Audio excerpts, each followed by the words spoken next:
Hello, my name is Brian Fitzgerald, and this is my second pitch for my game, Fortify. What is Fortify? To help explain what this game is about, think Angry Birds, but instead of being the birds, you play as the pigs.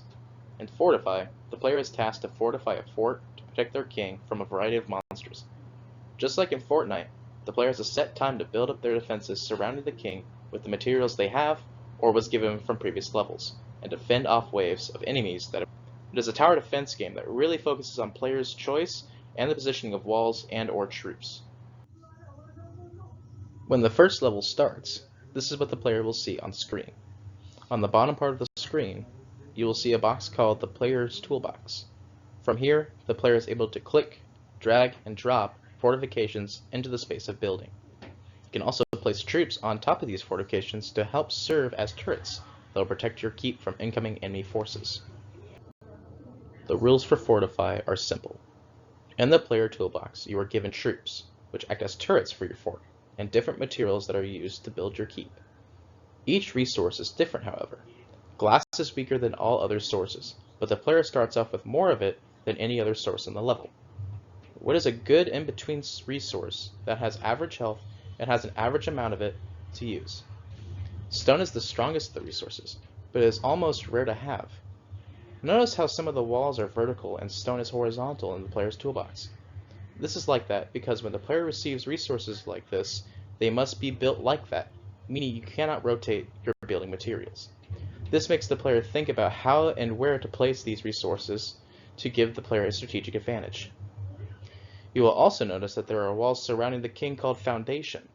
Foundation walls cannot be moved or altered by the player, but can be used as, well, a foundation for the player to build upon. Note that even though the player can't move foundation walls, they have the strength of wood and can be broken through.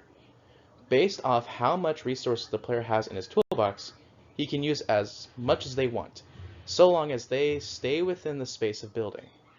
Structures cannot go past the building point, which is symbolized as a bridge. As the player progresses, he will face many increasing monsters that will want to destroy your fort and kill your king. These increasing threats could range from small, puny goblins to fierce, savage orcs.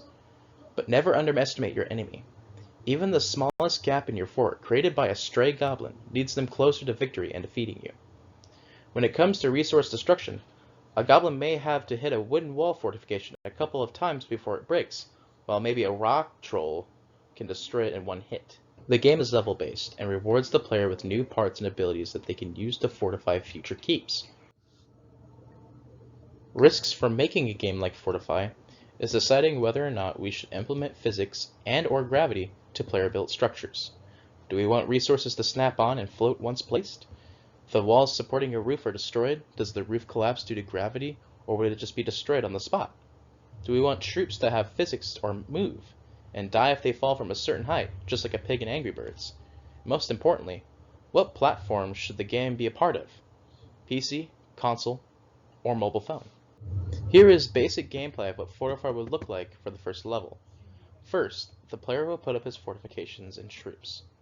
Then, once they have that done, they wait for the timer to hit 0, and then enemies will start attacking. Once a wave, or all waves of enemies are dead, the level is over, and the player progresses to the next level.